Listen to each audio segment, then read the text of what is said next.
I am here with a frozen water cup. It's just ice. So this is a Ritchie water cup, and we are going to have to make the water come out because it's all froze, and I think it's 27 degrees. Let's take a look. First of all, I'm gonna mount my Milwaukee flashlight. That thing is the awesomest flashlight, my favorite one. Then I'm gonna use this Craftsman channel lock deal to open up that door. Haven't been in here since last year. What we have is a light bulb in here. This is this is a special thing that we do under these water cups. And the cows see me. They know they're gonna get a drink soon because failure is not an option. We will get this fixed. So this hose, hard as a rock. Now we got electric to here, hopefully, and then it goes through a thermostat, which is right here. This is the thermostat. So this light bulb should turn on whenever it calls for heat. And the heat, and then there's two different kinds of heat elements. There's a couple right up underneath here. They're gone. They look like horseshoes. They warm up the bottom of this little trough to keep the water that's in there from freezing. This light bulb keeps the pipe from freezing, just the heat of this. And when the thermostat calls for that it don't need it, the light turns off and we're not burning extra power we don't need. But that's a special, it's a really big wattage, and we don't want an LED on there because LEDs don't give off the heat. So when it comes to this, we want an energy hog. I'm gonna try to unscrew that. There we go.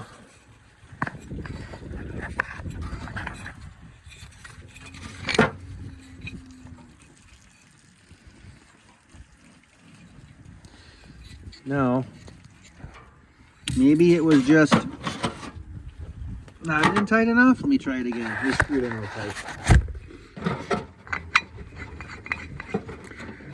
Nope.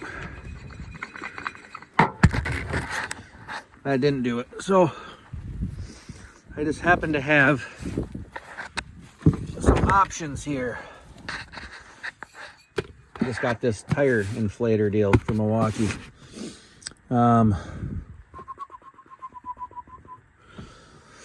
Okay, I've got this cool thing been driving around with for a long time,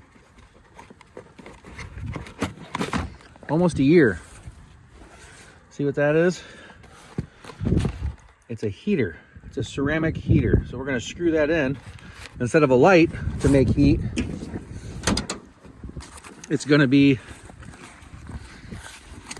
just a little resistor that makes heat, like a ceramic.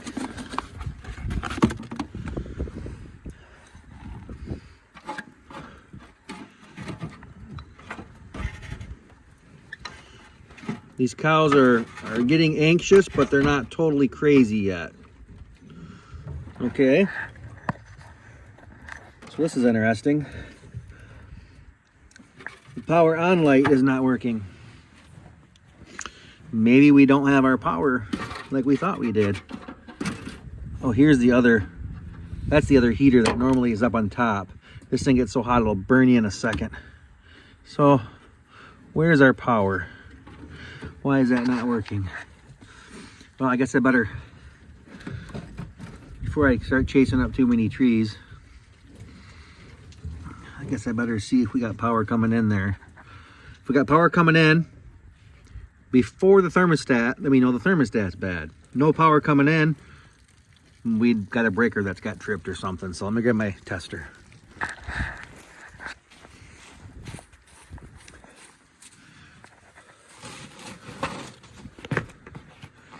Yet another red item.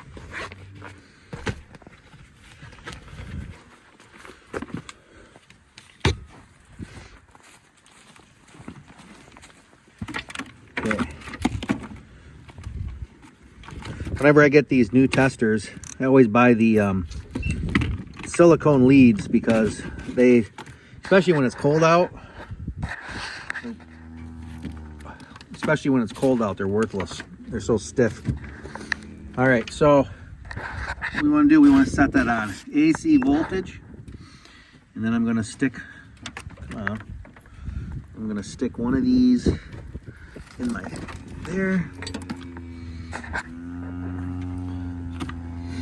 I'll stick that one on the ground down there, and then this one's going to go up in there.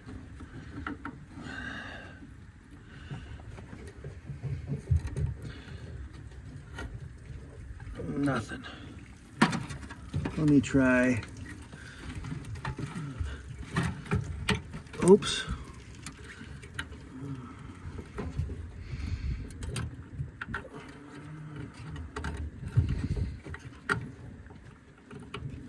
Yeah, I'm thinking we got a situation with our power. Now I gotta go find out where the breaker is. I found it. Remember that little heater thing I was telling you about that'll burn your hand? Look at what I just found. If you remember, I was just talking about this heater and how it gets so hot, but it fell down. It's supposed to be up there. Look at what it did. That's my power wire coming into this thing. That melted. And I ain't got nothing but 2 inches to try to make that come back together. How are we gonna do that? I gotta go back to my shop to get some wire. I just don't have enough to connect that, and shop's not that far away, so I'm gonna run back, grab a foot or so of it. I'm dreading this, but I gotta do it. It's cold, but the cows are hungry, or thirsty, I mean.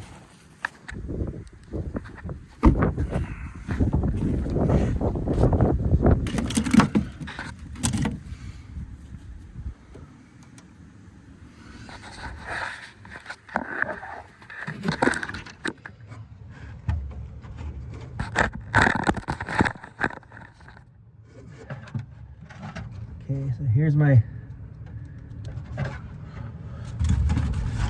broken off piece.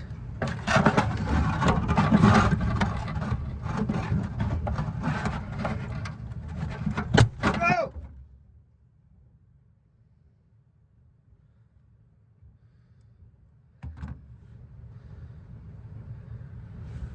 I guess that was still hot.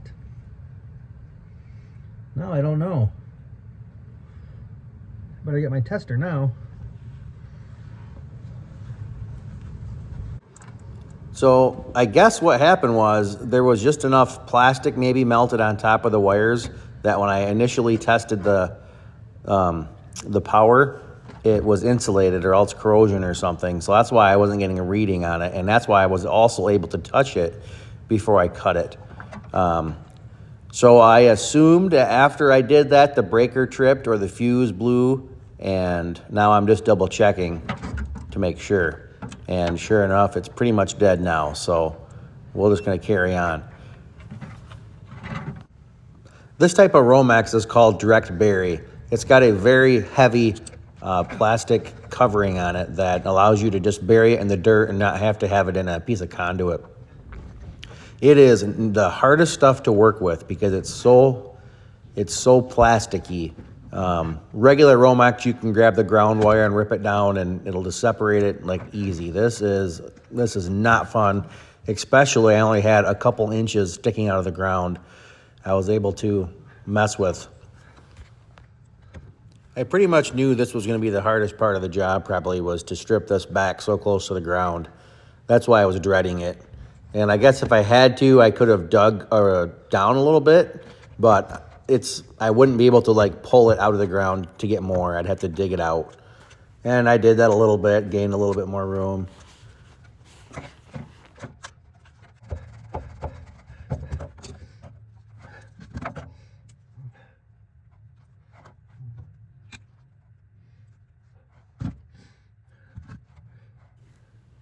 I was able to cut down the long ways on it and able to split it just enough to get the wire strippers on there to strip us a little bit back.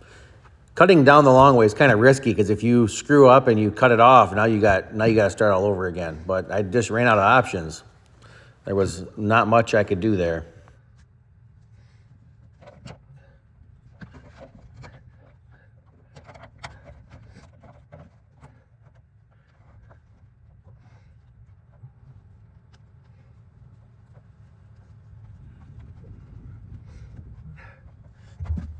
I brought some heat shrink butt connectors that I was going to use, but after kind of thinking about it, the Romex is a solid wire, and the butt connectors sometimes don't grab really good, and the wire nuts grab really good, and I just felt better doing it this way. Okay, now black one. So then I started to peel back the top of that underground direct bury stuff to hook my new piece of Romex on, just to jump it back the way it was. And then I thought, well, this is stupid. I've only got about 10 inches of this stuff. I can just go right to my thermostat. I'm gonna throw this away. I'm gonna clean all that junk up. I'm just gonna put this yellow part all the way up to there. Getting a little better.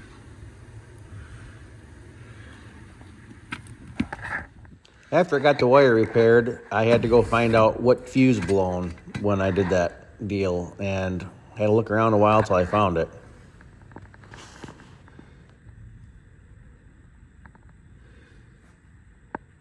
Burned out.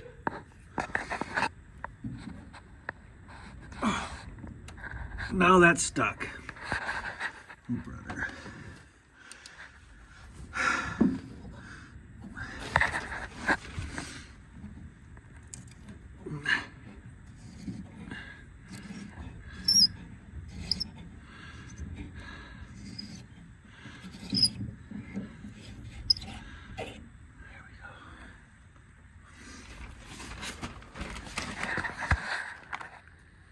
Found another one from another fuse box. It's not doing nothing. Well, let's stick it in here. Oop. Hands are cold. Ish. There we go.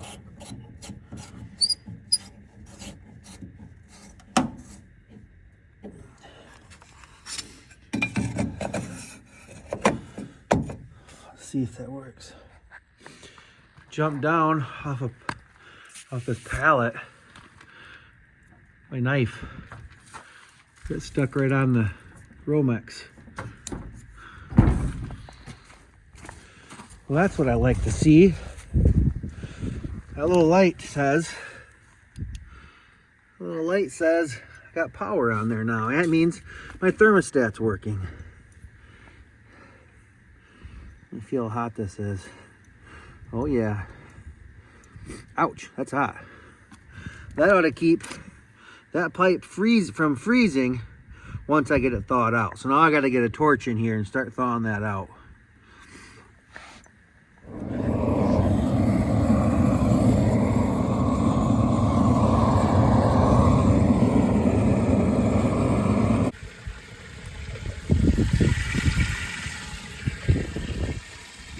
You are welcome. 6623. They all come running. They all come running once they hear the water. Failure's not an option. We got, oh, look at that. That came out. That's my thermostat wire to get my heater to stay maintained. I got to make sure that's back in there. We're going to be doing this again. Nice job. So I'm just going to hook that back up, put the cover on. After I put my heater on right there, that little ceramic heater will keep this nice and toasty. These guys never get thirsty.